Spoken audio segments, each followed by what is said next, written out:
So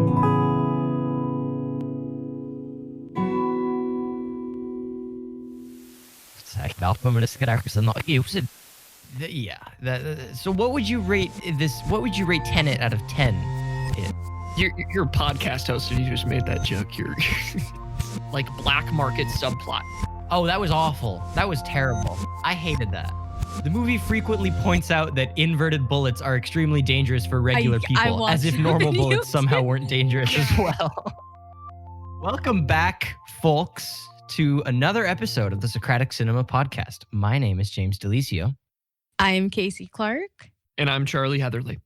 And this week, we are talking about the first Christopher Nolan movie on the Socratic Cinema Podcast. This is a first for us. I know one loyal listener of ours has been absolutely harking on us to talk about Christopher Nolan for ages. You know who you are. So we're doing it with possibly his most controversial and confusing release. We're talking about TENET. Ooh. Yay? Oh, yay. Honestly, I liked it. Yeah.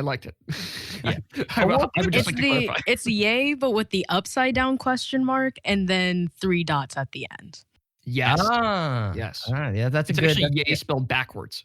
So just yay again. Yeah. Damn it, palindromes. But before we get into TENET and our discussion about time and entropy and physics and sound mixing, we have some new reviews on Apple Podcasts to read out for you guys. Yes, this is my favorite. Again, as always, if you want to have your review read out on the show, go on Apple Podcasts and leave us a rating and a review. You don't have to leave us a 5-star rating or anything. We'll read the 1-star reviews too, but it's just kind of coincidence that they've all been 5 stars so far, guys. Crazy. But amazing. Today's first review comes from Is the Popcorn Burnt? That's his name. And he writes, this review is titled Great Stuff. After listening to this podcast and hearing all the wonderful opinions and commentary, I feel as though I've seen the movie, even if I have not watched a single minute of it. The hosts are witty and entertaining, and it's always worth the listen. Thank you, Is the Popcorn Burnt? And to answer your question, I guess this is like a glass half full, glass half empty situation. I'm gonna say the popcorn is not burnt. So I don't know what you guys think, but well, I just want to say that it seems like my bribe money has worked well. So I'm glad that we allocated a little bit of our Socratic funds to that. So the bots are doing what we wanted them to. Exactly. If you guys don't want to write a review, can we incentivize with $5? We will pay you to make us feel better. No, thank you, Is the Popcorn Burnt? That was very kind. And our second review comes from a Chamby Mark. He writes, this is where it's at. These guys are awesome. Their conversation is insightful and engaging in a way that makes you feel like you're there with them. I love the unique perspective each person brings to the table. All 3 of them are funny, too. I have found myself smiling or laughing out loud on multiple occasions. Definitely worth subscribing to. Chamby Mark, you're making me blush here, man. JB Mark, you made me choke. It might have been that or the fact that I swallowed a boba whole, but I'm in a state of disrepair right now. Thank you, JB Mark, though. Yes. And I'll help you on your calc homework, whatever you need. I He's think in my calc class. Oh. Ooh. I like that he brings up that each of us have a unique perspective where Charlie's is cynical and annoying. Mine is not cynical, but still annoying. And Kasey is voice of reason. I'll take it. That's the perspective we each bring. Thank you a bunch, Chamby Mark. Thank you bunches, the Popcorn Burnt. And with that out of the way, enough digressing, enough of that. Let's get into Christopher Nolan's TENET. And if we had some cool transition music, this is where it would play.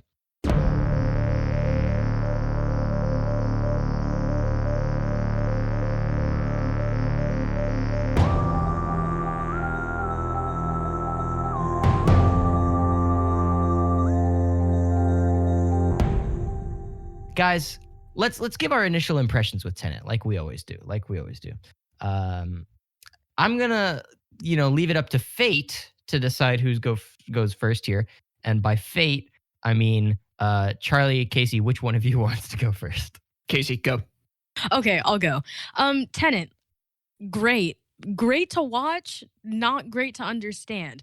So my whole thing throughout the movie is that visually, wow, amazing. Chef's kiss, 11 out of 10. I was living. Um, but when you actually like look at the plot, like I had to take notes. I simply couldn't keep keep it straight in my mind. I couldn't do it.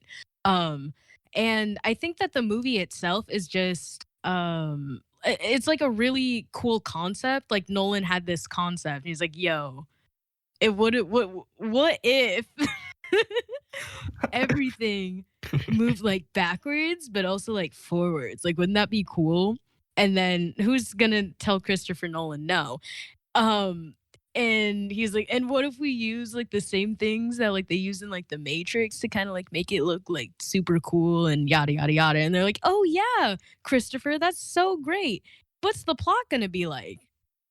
And he's like, uh we'll figure that out later. Like the plot was not well, it didn't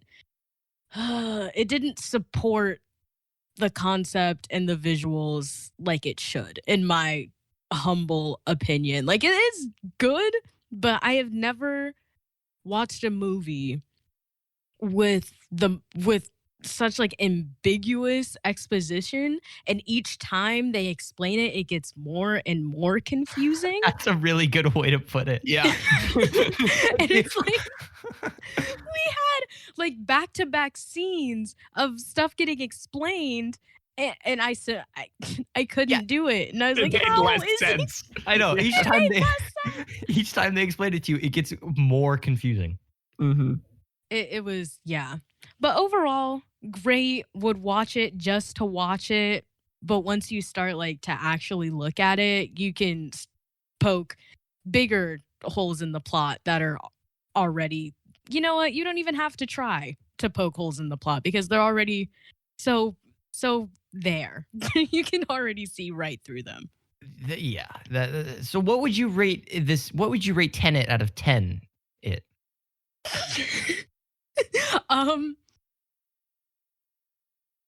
wow. Yeah. You're a I podcast host and you just would made that give joke. it an 8.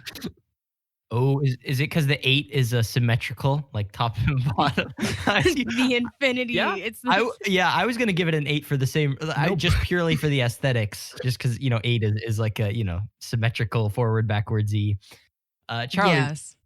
Charlie, Mm. give us your take on Tenet.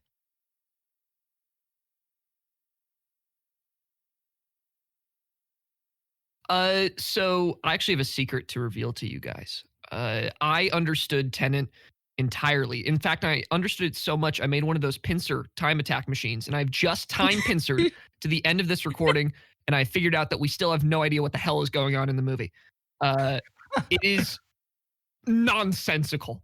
Like, I love Christopher Nolan, and this is probably some of the best action I've ever seen. That is not me exaggerating. That is like 100% the truth. But if you are trying to watch this movie and sort of understand every little bit of what's going on, you're just not going to. There's no hope for you. I watched a 15-minute video by New Rockstars trying to explain it, and I was still confused. In fact, I was more confused seeing the timelines actually drawn out. That's how crazy this movie is. I don't know what kind of drugs Nolan was on when he's like, oh, I just really need to get this out of my system, But he managed to create something so confusing that Inception looks like I could teach it at a preschool. Like, what he did with time travel in this movie is something that is very hard to do. And that is make it incredibly confusing beyond the point that it already has been confusing in other sorts of movies. Do you know how people were complaining about stuff in like Infinity War and Endgame and they're like, the timelines don't match up? Imagine that times 100 in this one. The timelines don't match up. I don't know how any of it works, but I got the gist of it. There's a timey guy and he's trying to like stop the world from exploding and they can go backwards and forwards. And that's really all you need to know. So this movie, I think, is actually a prime example of just don't think about it very hard.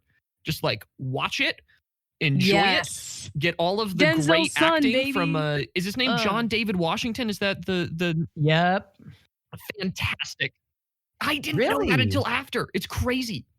It's crazy. John David Washington did great. Robert Pattinson convinced me he should be Batman through this movie. And I think that really everybody, in terms of acting, all of the cinematography, lighting, design, anything that you could have done to make this movie look and sound, well, I guess not sound, look and feel good was very entertaining.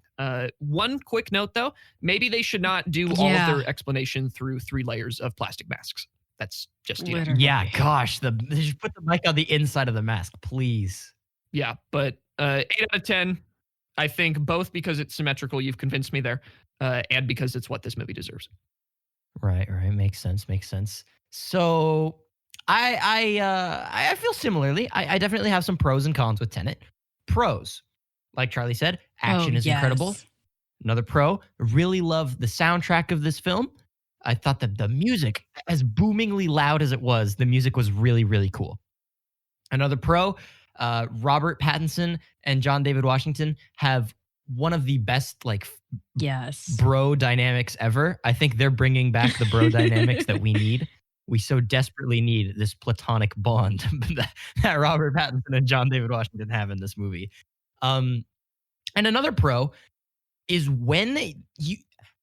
through watching Tenet, I had to have a running dialogue with my brother who I was watching it with to try and make sense of it as we were going. And I had a moment of I would say there was a good 30-minute stretch where I had this beautiful moment of clarity and everything was making sense. And that was one of the most euphoric experiences ever. I felt like I was on top of the world. I felt like I was 50 feet tall. Understanding, if you understand 10% of this movie, it's an insanely good feeling, because for the first hour and a half, I was like, what is going on? I kind of get it, but I don't really. And then there was these 30 minutes where I was just third eye open. I see everything. The possibilities were unfolding in front of me. I was, I can't explain it. But understanding this movie is like a drug. Now, the cons. The cons are, number one, it's really, really hard to understand this movie. And subtitles. Yeah, I need a Rick and Morty IQ in order to you need get through some this serious, some serious Rick and Morty. And subtitles, yep. Pro tip, watch with I knew going in that this movie was notorious for its poor sound design. So I had subtitles on. Best decision of my life. Slow readers can cope. Subtitles are a necessity on this one. The sound mix is pretty much as bad as everyone says. I don't think I noticed it as much though, because I had subtitles on, but if I didn't, I would be struggling. It's confusing enough when you can read what everyone's saying. If you're trying to understand what they're saying just through audio, abandon all hope. The really Didn't they weird win part, the Oscar though, for is it? that Dunkirk had fantastic sound design.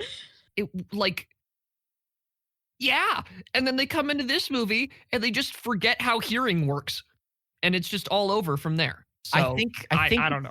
Yeah, I think the biggest downfalls with the sound design was, one, is the heavy use of gas masks and stuff, combined with just the really, really loud music and soft spoken performances.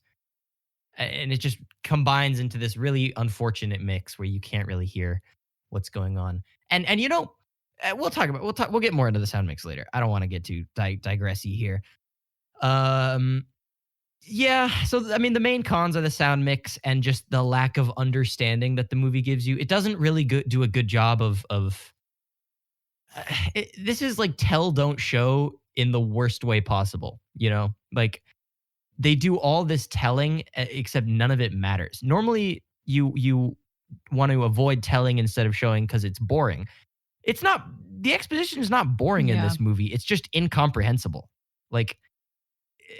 Anyways, but simply because of how great the payoff was, my brain was running 100 miles an hour in the first half, and the payoff for that was immaculate. So for that reason, I'm going to give it an 8.5. Just a little hair higher than I was initially intending. But yeah. So just to clarify, better than Faceoff. Oh, yeah. We're gonna. That's our check at the beginning of the episode is, was it better than Faceoff? And if the answer is no, then we know we've done something horribly wrong in our selection process. Shut up. We're never gonna get John Woo in the podcast if you keep doing this, James. That's fine. Let's get Christopher. No, let's get like Robert Pattinson and John David Washington on the show and just have them read their lines, but like enunciate. Yeah. Okay, but this is the thing about Robert Pattinson. Yes. He did not know what was going on for half of filming. Like he said in interviews, there were months of like periods of months where he had no clue what was going on in the story, and he was just like saying stuff. Like, cool. That's how ridiculous it was.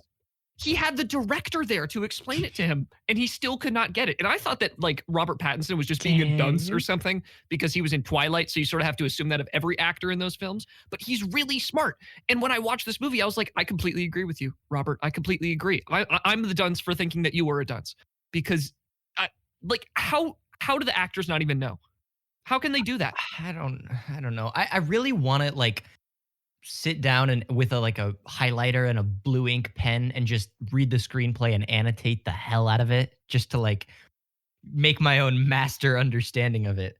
Because I would hope that the screenplay gives some sort of explanation of what's going on. But I think we should start our conversation here with let's I have a fun fact. How about that? I have a fun fact to open up our explanation. So the title of this movie, TENET, in the context of the film, TENET is an organization from the future dedicated to stopping this World War III crisis. I thought, first of all, I thought it was very interesting that World War III in this movie is not between any two countries, but between the future and the present. That's just a cool idea. Like, wow, who'da thunk? Kind of wish they didn't wait to drop the whole, like, reason why this war was happening until the last 10 minutes. Just like, oh, the future's mad because climate change. Okay, wait. So I was not the only one that did not get that at all. Yeah. Because I did not realize that it was climate change even after finishing the movie. I just sort of thought like people want to destroy the world. There's one throwaway. Slater, is that Stater? Sater? Sater has one. Sater has a throwaway line in his little Thanos monologue at the end where he's like, their ocean. John David Washington, the protagonist, was like, why do they even want to destroy us? And he goes, their oceans rose and their rivers run dry. And so they're, the only option they have left is to come back and take our Earth because our Earth is not destroyed yet. So they can come back and prevent climate change. That make any sense? I don't know, dude. Like, it's the same Get Earth. Greta it's on just the an phone. Earth at a different... You would be progressing it backwards. But So how does that hurt us in the past? They would come back with their future technology and like, because the whole thing that they were saying when they reverse time is that they can like rewrite the past. So they'd come and rewrite it in a more environmentally friendly way, I guess. Confusing as well because everything is destined to happen though. So yeah, it doesn't really work when this is a closed loop time travel movie. Yeah. So I'm not trying to think about it. Yeah. There's gonna be a lot of those moments today. But TENET, right? Future organization dedicated to stopping the World War III from happening. TENET's used as a code word. It's used because it's a palindrome and forward, backward, cool, makes for a really great logo. But what I thought was very interesting, and I did not come up with this on my own, in one of the 5 explanations I watched immediately after this was revealed to me, TENET holds an additional meaning when you look at the final mission in Stalsk 12. The mission is 10. Red team has a clock counting down from 10 minutes, and blue team has a clock counting up from 10 minutes. So in both directions, the final battle of TENET is 10 minutes forwards and backwards. Go off. That's the word 10 forwards and backwards. TENET. Boom. Whoa. I know. That was the coolest thing ever when I heard Dang. That's crazy because I've kept hearing the explanation that it's from the Satyr Square in Pompeii. That's probably it too. Oh, I don't know what that is. The satyrs. Yeah, no, that's actually why. So there's this ancient square in Pompeii. I don't know if it's specifically called the Satyr Square, but satyrs on it, where it's a square of letters. And TENET, and it's a 3x3 grid essentially. TENET is the one that is down the middle and across the middle as well. So it creates like a cross of TENET almost, because it's a palindrome. And they also use or not necessarily palindromes, but they use the word arepo and opera as well in there, and satyr, and then rotos. And all of these words appear in TENET. They go to the opera, A repo is the name of the black art dealer or forger or whoever. Satyr is the name of the villain. Rotos is the name of the security organization, and Tenet is obviously the name of the movie. What? And then also Satyr's Yeah. kids are going to go to Pompeii, or his kid is going to go to Pompeii on a Mhm. vacation. Yes. Oh my God. Wait. Do you want to hear the crazy theory I heard about that one? Yeah. Yeah, the I've kid heard that. Is actually Robert Pattinson. Neil, I heard Yeah. that, and I was going to drop it. Isn't that wild? And I like it, and it makes sense because, like, Neil gets recruited. We learn at the end, the big twist is that Neil has actually known the protagonist he's known the future protagonist for years. Wrapping my head around that final scene was a doozy. Like, at the end of the movie, Neil is about to go inverse to take the bullet for the protagonist and do the lockpick stuff. But for Mhm. the protagonist, he's just now about to go forward into the future and found Tenet and recruit Neil. Jeez. Yeah. Love that little reference to Casablanca, where as Neil is walking away, he goes, I think this is the end of a beautiful friendship. When the Casablanca line is, this is the beginning of a beautiful friendship. But I just appreciated that as a Casablanca fanboy. But No, I entirely agree. I think that honestly, that's probably the strongest part of this movie for me is that final realization that the protagonist is the one that starts Tenet. And like, that's just really cool, I think. But my main problem is that they don't actually really give you a good sense of the fact that that child is Neil. Like, you have to come to sort of a leap in order to get there. yeah. And I would have liked it if he sort of said it a bit more. Because if that was very obviously given to me as a fact, I would have been like, this movie's genius. But because someone had to say it in a review, I was like, I think it's like more of a, I don't know if that's confirmed or not, or if that's just a fan theory, but it's one of those fan theories that I accept as being true, you know? it should be true. It would be genius if it is. Yeah. I don't know. Kasey, what do you think about Neil? I liked Neil. I think the coolest part of the I'm just gonna refer to the protagonist as John David. Oh, I'm going to refer to him as the protagonist. Well, I'll do both.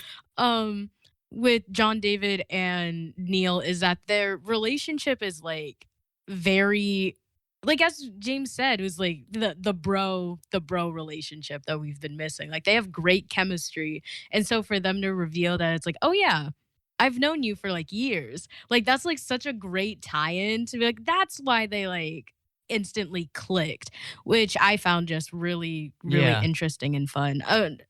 Talking about the fan theory, I think that it would have been really cool if maybe in that like end shot of Kat. Ooh, we need to talk about Kat because 0 out of 10. Hated her. Oh, really? Yeah. What? Well, Oh my God, you've I'll just touch angered on me. it in a I can't minute. believe that. Angered you, Charlie? Oh, You've dang. angered me. I'm perturbed. Not I perturbed. can't believe this.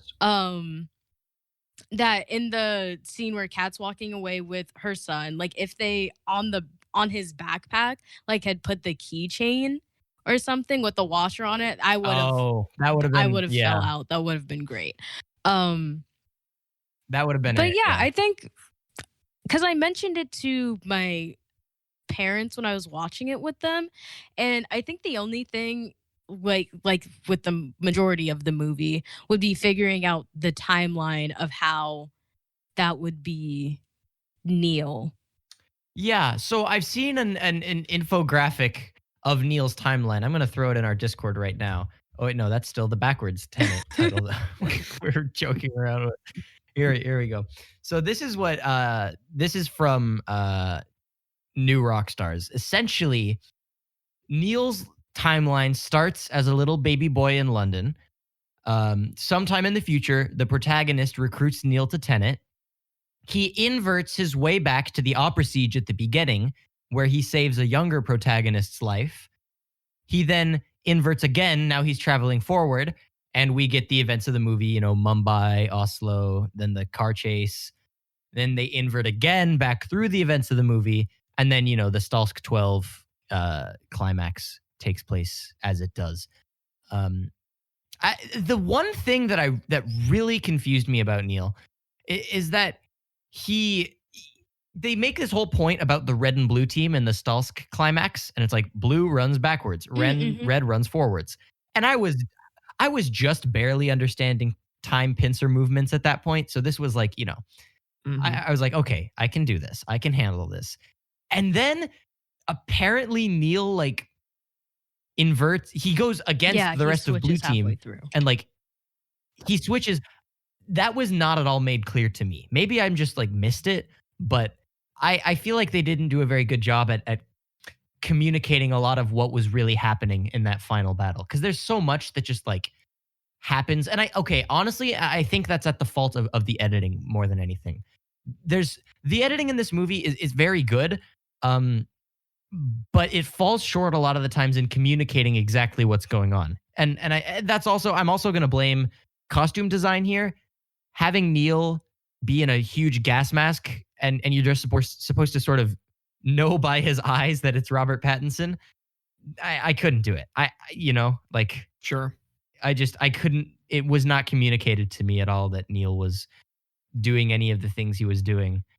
And that goes. Sorry, go ahead.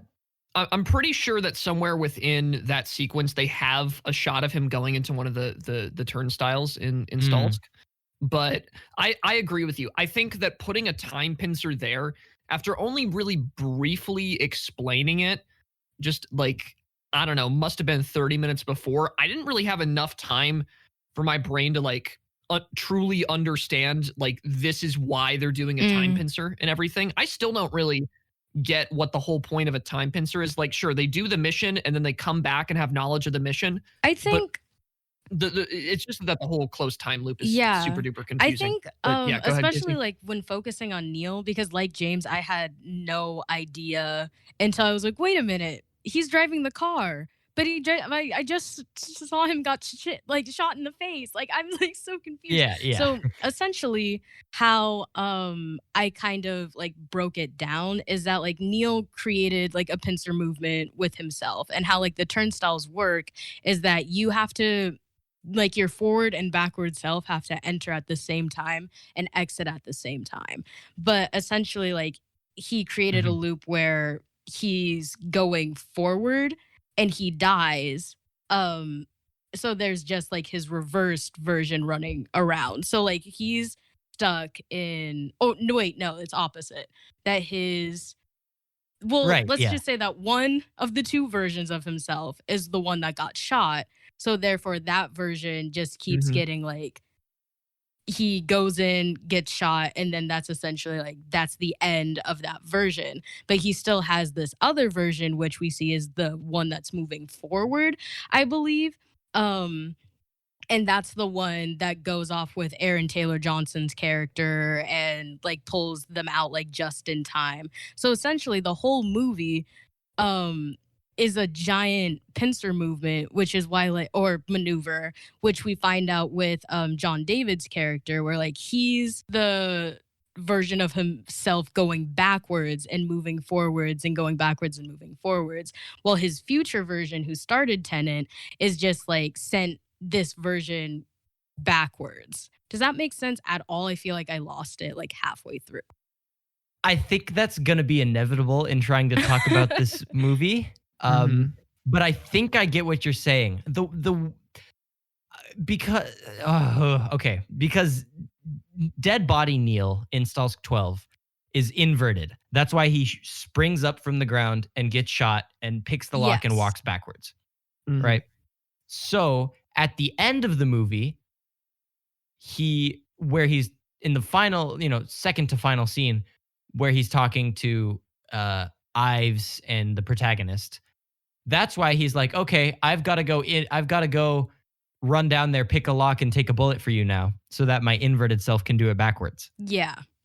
Like he's on his way to go do that part forwards, so that the backwards one can save the protagonist in the next loop. It's just very confusing. So confusing. Yeah. Also, could they have shot the lock? Okay, yeah, probably. So. Well, no, they were like, "Wow, this is a really strong lock," and then they gave up. And then the dude just picks it from the other side. Like, I feel if you could pick a lock, like it, I mean, because it was just like a gate. Yeah. It was Yeah. it was just like a gate that requires a key to open. You can't shoot that. You can't like climb around. Like I don't know. nothing Well, really. I mean, Neil's whole thing is that he's the lockpick guy, Yeah. right? Like in the Oslo thing. I will say the whole Oslo, like both forward and backwards, the Oslo stuff was some of my favorite. That I think is my favorite segment. Because that was my aha moment. When we see the Oslo Oh, fight in yes. reverse, that was bliss. That was Yes. utter bliss because I understood everything that was going on for like at a moment of clarity where I was like, yes, of course. And the armored guy wasn't trying to shoot the protagonist. He was trying to empty the clip so that the protagonist Yes. wouldn't Yeah. shoot him. Oh, and he wasn't forward version wasn't trying to fight Neil. He was trying to run past him. Oh, like it was just so It was oh so my good. gosh, it was agree. so good. But my Oh, problem. I was just gonna Go throw ahead, Kasey. I do have a in problem. because I'm still looking at the picture that James threw up. That reminded me of we have I think a few scenes where it's in like the double hallway, with one side being red, one side being blue, and how that like corresponds with the two teams, the blue team going backwards, like the people on the blue side are going backwards, and then the people on the red side are going forwards. And I thought that was Yeah. really a cool little foreshadowing nod. Yeah, they're consistent Yes. with their color, which is one of the few helpful things. Is Thank that you, Tenet people. in general, red means forward, blue means backwards, and that's that was very helpful to see. I think a lot of as much as I loved the Oslo like turnstile fight, I think the turnstile scene where Kat gets shot was one of the parts of the movie that started to lose me a little bit. That was one of the moments I remember being just like, what? A lot of this movie felt like I almost had it. Like I had a general picture of what was going on, but whenever I tried to dial into the specifics to get it, I Yeah. couldn't, you know? Yeah. No, It's I like- entirely agree. Yeah. I think that what this movie suffers from in comparison to some of other, because Nolan's known for having sort of confusing films. Like once he's Yeah. not doing Dark Knight, he will have confusing films. But in all of those other films, the logic of it is fairly one layer, and it feels really satisfying to break through that one layer. Like even something like Inception, you know that there's a dream within a dream. Like the whole idea is that it's just layers of not reality. So that's not really that hard to Right. understand, right? But in this, it's very hard to wrap your mind around all of the different things that are happening simultaneously at once.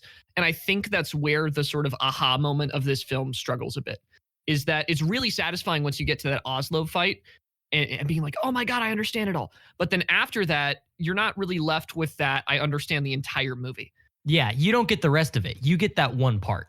Exactly, because there's too many layers going on. There's too many Yeah. moving parts. He needed to cut down on the amount of moving parts so that you could feel that satisfying thing. Like if you watch The Prestige, once you know the final twist, the entire movie makes sense. And you're like, oh my God, I love this movie. I have not watched Inception in a very long time, so I do not remember if it's the same feeling there, but it probably is. And it just sort of feels like this is the obvious criticism, is that he went like way too far up his own butt on this one. And he was just like, I'm going to make most a mind-bendy plot thing so ever. And convoluted. we need more layers, damn it. But that's where I think a lot of this movie struggles. But my main problem with it is a very small portion between Mumbai and Oslo, I believe, where we get into this art dealer, like black market subplot. Oh, that was awful. That was terrible. What is that about? Why is that in the movie? I hated that. He has to go to Mumbai to meet the arms dealer. Okay, cool. Sure, fine with that. But then we meet up with Michael Caine in London. And actually, this might come before Mumbai. It's I completely after. forget. No, it's after. Yeah. It's after. Okay. So we meet Michael Caine in London, and he says, okay, you need to go see Kat. But the reason why you got to go see Kat is because she's an art dealer. And she mistakenly appraised a forgery from this guy named a repo. So you need to act like you also got a forgery from a repo and go to. It's like, why would you even do that? Just have Kat and the protagonist meet up. And there's this whole thing where it's like, oh, and she bought a forgery from this guy she was she was cheating on her husband with. Yeah. And now he uses that forgery as blackmail. So you have to go to Oslo and burn the blackmail. It's and so it's like, why? Why don't you just have it be like, you meet Kat. She doesn't like her husband because he's a jerk. That's it. Like, she is a blackmail on him. He's Literally, literally the mob boss. I know. And this is why. Oh, I cheated on my husband. Oh, no. Well, you so salvage nuclear arms in the Soviet Union. Like, things are not adding up here, Kat. You have so and much this is leverage. this is why I find her character kind of atrocious, because she's so smart but also so incredibly stupid and like selfish at the same time in ways that really do not make sense. Oh yeah, she jeopardized the whole Stalsk mission. Literally. And had no consequence for it. Ray type beat, dude. Star Wars Ray syndrome. Mess everything up and have no consequences. And even like the whole going back in the turnstile to like get her not like unkilled. I was like, halfway through the mission, I was like, we're really doing all this for one person. Like, we did the reverse Oslo. Like, really? Oh, yeah. All of this for what? Like, that's true. Why is she so important to them? Like, I understand she's the one that kills her husband in the end, but was that intended? No, it's just because the protagonist has a little crushy crush on her. That's why it's so frustrating, because like her presence and her being that so annoying, like it messes with John David's like character, like in general, because they set him up as like, oh yeah, well, he's super level-headed and he'll do whatever he needs to for a mission, and then like completely throws that away. But it makes it so like wishy-washy, because he obviously cares about Kat. Like, he's putting all this stuff like on the line for Kat, but also being like, oh yeah, well, I'm not gonna visit her, or she needed to get shot, she needed to do all this stuff. And it's like, no, obviously if she needed to do that, you'd be like, if you were fine with her getting shot, you could have let her die and went about the mission a different way. But it just I think before we go too far, they did need to invert. Like, yes, one of the main reasons for them inverting was to save Kat, but the protagonist did still need to go back and track down inverted Sator to try and get the MacGuffin back. So he did technically. They needed to invert anyways to try and track down Sator, and the protagonist just kind of messed up in the car chase. I also wanted to point out, I love the whole like the physics, like the way they explain everything in this movie. I really like how, like, when you're inverted, all the laws of physics are reversed and heat transfers are reversed and stuff. But doesn't that mean, I'm wondering if when you're inverted, if hot weather is like really, really cold because the heat transfer is reversed, you know? That's just something I was thinking about. Oh yeah, wait, that's super. Well, so for Kat to have died, was it because specifically it was an inverted bullet and you can't treat that normally? Okay, yeah, I was reading a synopsis about this. It said something that I thought was hilarious, and it's just very sort of, I think, representative of the movie on a whole. And it says, the movie frequently points out that inverted bullets are extremely dangerous for regular people, as if normal bullets somehow weren't dangerous as well. and I think it's just because this movie does that so much, where it's like it gets so caught up in these very specific things about time travel that it forgets to make sure it's locked down on just a plot, like a general plot sense first. I feel like it gets a little bit too caught up in all these time travel intricacies that they lose sight of the fact that it is still a movie that has to tell a clear story, you know? Just cared more about the concept. Exactly. Like, they did. And that's fine. Like, pursue your art for sure. But I, I still enjoyed the movie. Like, I still thought this movie was so cool because, halfway through, I was like, I felt like Albert Einstein.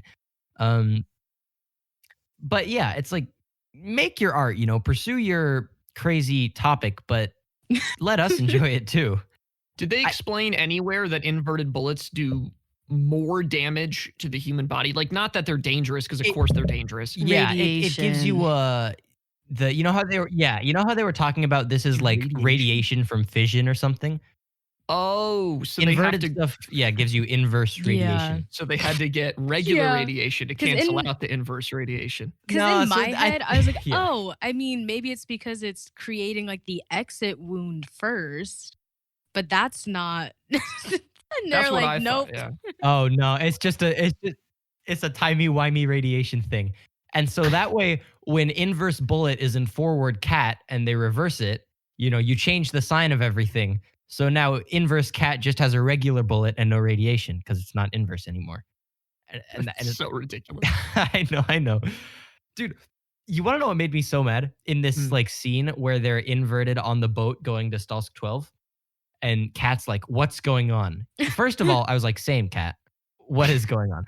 And then Robert Pattinson like kneels down and is like, all right, let's start with the basics. And we So cut funny. away. I was like, So no, I want to hear that. Yeah. I was like, I want to hear the basics. I Yeah, need it like- too. I would die for physics major Neil Yes, to that little explain this to throwaway me. line. He's like, yeah, I have like a master's in physics. I'm like, please, can we just have like me begging for narration? Like, Prove it. please, explain something. Get me the math problems. Yeah. I also is- didn't. Oh, go ahead. It's certainly, well, like, that's another thing, is they have all these little tiny details that I feel like are only in there to, I mean, as Kasey said, serve the concept, but also I think just because Nolan was like, yeah, I'm going to make a little connection here, it's going to be super cool. Like the fact that he's a physics major, or that the kid's going to Pompeii, or things like that. Like, he has the ability to make these reveals so satisfying, but he's decided to prop them up on like one or two pillars. Yeah. And like, Yeah. that's it. I feel bad for the scientist character. She really got shorted. Like, she was in one scene. Oh, I forgot about her. I was like, which one are you talking about? She's from Harry Potter. Really? That actress. Oh, is she? I think liked her. Is that not? Hold on. Is that not Luna Lovegood? Maybe it is. Wait a minute. Wait. No. Clemens. Come on, Clemens Pose. What were you in? What other movies have you been in? Because Come when on. I was thinking, Oh, she's the Beaubaton. She's the Beaubaton. The French lady from go Harry Potter. off. Oh. Okay, because I Fleur de la recognized Cour. her.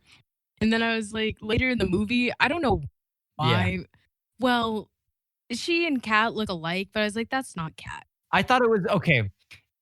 I love side note. Love, I forget his name, but the guy who crashes Mahir? the plane and drives the Mahir boat. Wright. He's great. Yeah, he's great. He's lovely. He was in Yesterday, right? wait. He's the guy from Yesterday. Oh, wait a minute. Is he? Oh my God, the guy can't stop going to the parallel Literally. universe in time movies. Let's talk about Yesterday next. Maybe he's trapped. I watched Yesterday. I loved Yesterday. Really? I heard some people like hated it. Those people are sad. Because isn't the ending of Yesterday like he's just like, you know what, I did lie, and then he gets no consequences. I mean, yeah, but like, who cares? Hate it. I hate me. I care. The Beatles don't exist in that, or at least they didn't write the songs in that universe. Wait, does Like, he even go back to his own universe, or was he just like, by the way, I didn't write these songs? He might get stuck. I'm pretty sure he meets up with some of the Beatles though, and they're like old men at sea, like near the ocean or something. And I think in that universe or something, they kept all like their songs secret, and I don't know. I forget crazy. it, but it's really not that big of a moral thing. I mean, hey, someone better sing them. I know Ed Sheeran's in it. Yeah. Yeah, no, it is really funny to see how they get like pop stars as the discount cameo and all of these things. Like when The Rock was in that one wrestling movie, I forget the name of it, but yeah, it's sort of funny seeing that sort of stuff. I don't know. I have one last thing with Tenet that at least that I want to bring up. Sure. The final mission, from like a purely why are we doing this standpoint, was very poorly communicated. Oh, I yeah. just want to point that out. It's like, okay, so for some reason, the algorithm is fully formed in the underground, and they're trying to blow up a bomb to bury it underground when you would think that they would want to like retrieve it, because the bad guys want it. And then, so we're trying to prevent this bomb from blowing up, and we're trying to retrieve the algorithm. Apparently, what's going on there is that, and then there was this whole other thing going on in the end where satyr is like, it says when he kills himself, when his heart rate reaches 0, it will trigger the algorithm. That's not quite it, apparently. The way I saw it explained, because I was very confused, is that satyr's goal here is to bury the complete algorithm underground and then use the explosion to bury it underground. So the bad guys did want to bury it. So after satyr buries it, he has a thing set up where when he kills himself, it sends a message to the future saying that, okay, the algorithm is in place. Now, let's go dig it up from the future because now it's buried there. You know? And that's it. So it wasn't him kill. I thought it was just like, okay, so he's trying to bury it underground, but he also has a instant activate button when he kills himself. It's like, no, that's not it. Him killing himself is the signal to the future that it's go time to go pick it up from where he dropped it off. There's a lot of like, I like the idea of sending messages like forward and backward in time like that. And really, killing yourself is a good way to send the message to the future because all of your descendants suddenly die and they're like, oh, okay, cool. Slater did it. Let's go. Let's go. He dropped it off. Package delivered. Okay, but note, I think Team TENET needs to learn how to use a shovel because when something's buried and you don't want it to be buried, typically you get a shovel and then you can dig it out. Yeah, what's the problem with it being buried? Like, well, just dig it out. Why didn't they? Because they started out in the present, like ahead of the Stalsk 12 thing. Why didn't they just go to the site and dig it up? Because it's technically already there. Well, I think I think it lines up with that the explosion had to happen because of the like remember at the opera house, like there was the whole thing that like satyr needed to be at the opera house and know that the thing exploded so that he in the past still thinks that like everything's going well. Like at least that's how I was like, so like the explosion needed, like that was like it needed to happen, but they just needed to be able to like get the algorithm out, which again, right. you make a very good point that they could have just dug it up and then waited for the explosion to happen anyways. Yeah. Well, no, just do it afterwards. Like just wait till it's buried. Yeah, and then get a digger and you're fine. So red team does the mission forwards, lets the explosion happen, but as that's happening, blue team in reverse pulls the algorithm out. So that way to everyone else, it looks like the plan went well and the explosion happened and it's buried. But in reality, backwards blue team got the algorithm out. I think. Yes. Did I get that right? I think so. I don't know, man. I think so. They can just dig it out. I'm still not convinced otherwise. And it's so hard. They have 200 because it's years like to it's figure out a only plan. like honestly what Aaron Taylor Johnson's character Ives, that's his name, said was like only the 3 of them knew the plan, or 2 of them until Neil, kneeled himself. Like, and even John David didn't know until he was like, oh yeah, well I kind of have to kill you unless you like hide it and I don't find you later. Like no one knew what was going on, like with the like it makes my head hurt. Yeah, wait. So even in the event that they don't understand how shovels work, they then have to hide the pieces and then kill themselves because they don't want anyone to know where the location of the pieces are. Another question, why don't you just destroy it? Like, just kill a piece. I have no idea. Right? Like, don't say they're indestructible. That's ridiculous. Well, I think the goal is, because these things are inverted, I think the goal is you bury them somewhere so that they they just keep going backwards and they wind up in like dinosaur time, and then no one can get them because dinosaurs. I think that's because that's how do inverted things work? That's my question. Because like guys, I was right. We got to the end of the podcast and we're back where we started. Yeah, In terms you of were right understanding. on. Because I get how inverted people, I get how that works. They're just going through time backwards. But inverted objects are going through time backwards too. So does that mean like if I set down an inverted pencil, technically that pencil is moving the other way. So if I just leave it alone, will that pencil disappear and now it's in like 1750 and it'll just keep going? Well, Like how I don't how does that work? think it Where do they go? necessarily is like it keeps going back in time. It's just like because it's an object, like it's not, it can't like move necessarily. So it's like, oh, let's say I had like a pen, like as you said, like a pencil, like, and I just drop it off maybe 2 minutes into the past. Like it's not gonna move from there. Like it's not gonna be like sentient and start moving. Oh. Well, then how did they get the algorithm to the past? I think it's just how it, Only God because knows. I just think of like That's some the predestination type stuff. bullets, right? Oh my- Like it just like I it just has to, can't. when it's talking about objects like people, it's dealing with motion and like how like she if you drop the bullet, Yeah, but it's but- like you're catching the bullet. So it's like if you were to move that pencil, But then she was also Yeah. like, ah. yeah, I hear you. But she was also like, we found these, like, we just dug up these things. Like, we just found these inverted things and they came from the future. So it's like, Yeah, wait, that is true. did a future guy come and bury them? And then, like, did an inverted guy come from the future, bury them, and then go back to the future? Just waited for someone to. Yeah, I think that's what we're. I can't. Don't you have to live through the time period though? Like you can't like jump. I thought. Yeah. That's what I thought. That I did think that was cool from a time travel perspective. Like you can't just instantly hop. You have to go through it backwards. Which Yeah, I just that thought is was very neat. cool. Yeah, like it's cool, but it's but the bullets will always stay in the present though. Like if nobody moves them, they'll always be in the present.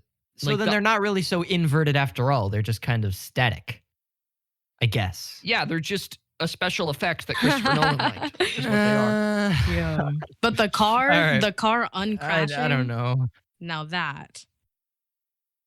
I saw Yeah, someone in cool. the same article about the inverted bullets. It said, the fact that an inverted person driving a car makes the car also inverted is one of those things you just have to accept and move on. Like, why does the car move backwards too?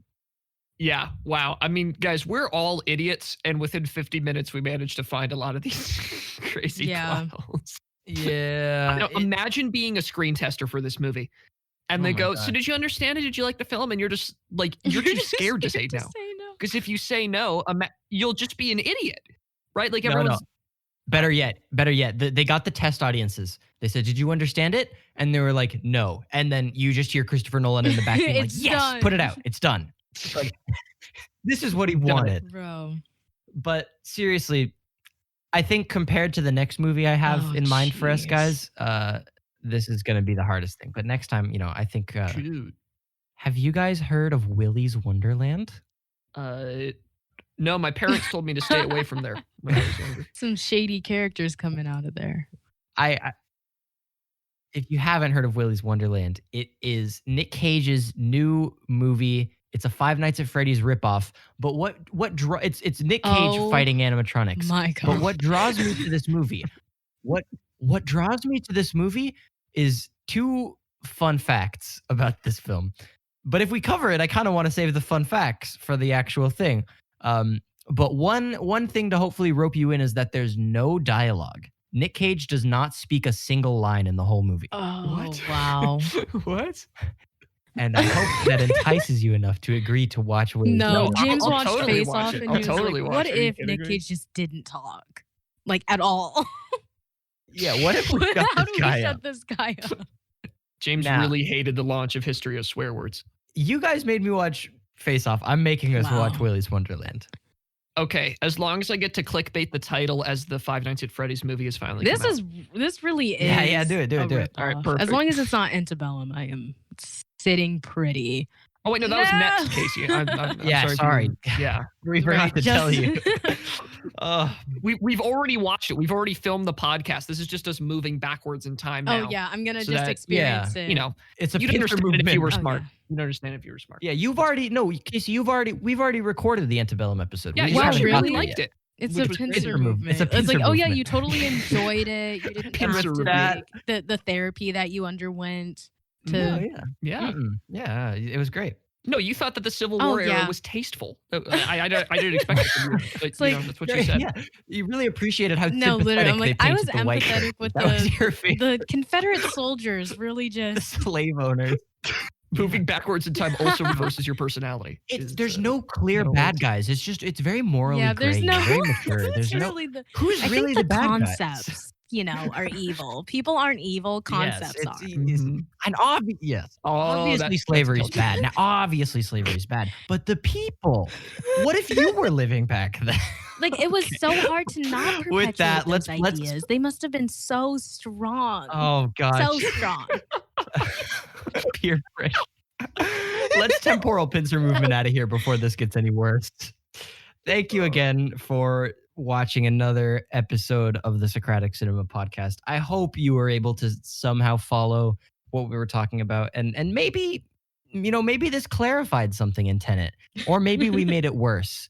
If we're totally off the mark, educate us in the comments, please.